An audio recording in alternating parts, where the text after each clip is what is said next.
There goes the Sabre.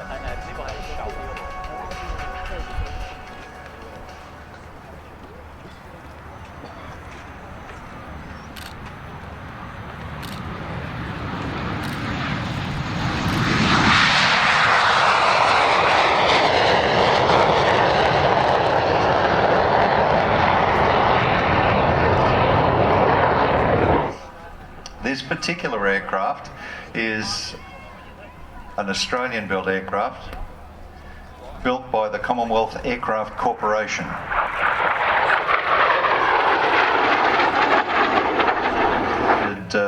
At the armament establishment in the UK, but they were actually German World War II aircraft cannons.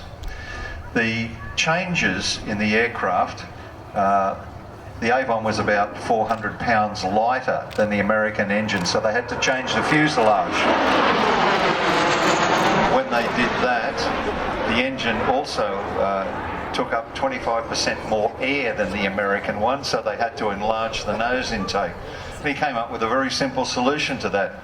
He just put a triangular fillet in there that went from the nose all the way back to the front of the engine. Wow. Just very simple solutions. Yeah, sometimes it's the simple ones that are best. I hear they also redesigned the cockpit slightly and gave it a bit more fuel capacity. Yeah, the engine being 400 pounds lighter, they actually had to move the fuselage brake point. Yep. Because to put the engine in, you have to split the fuselage in two. Yep. Break it just behind the wing a bit and pull that off, yep. Put the engine in, put the fuselage back around it. Three major versions of the CA-27, the Mk30, 31 and 32, and flew with number 3, 75, 76, 77 and 79 squadrons on operations, and number 2 and 5 operational training units. Now, out of interest, some of the Aussies were flying these during the Vietnam conflict. They didn't actually fly in Vietnam, but they were nearby. And they would quite often bounce the Americans as they were coming out of Vietnam just to keep them on their toes. Now, there's three types of Sabre, really. There's the American F-86, there's the Australian CA-27, and then there was the Sabre built by the Canadians. And both the Australian and the Canadian versions could outperform the equivalent American one.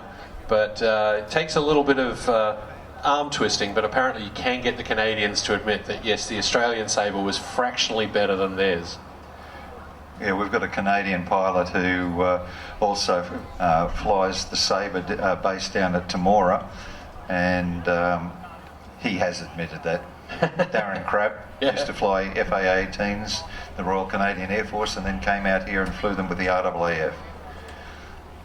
Jeff just bringing the aircraft back in now.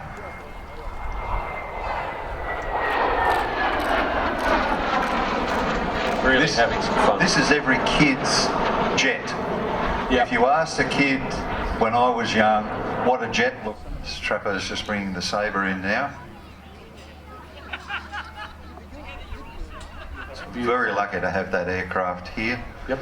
As far as I'm aware, there are only 2 that are flying in the world. The one at Temora at the moment is currently out of the air because we've got to sort out some issues with ejection seat. There's nothing wrong with the airframe at all. No, it's just getting supplies of the cartridges for the ejection seat. Correct. It's no longer airworthy because of that. So once they get that sorted out, I'm really looking forward to seeing Trapo's Sabre, and I'd like to see both of them together, certainly. Exact.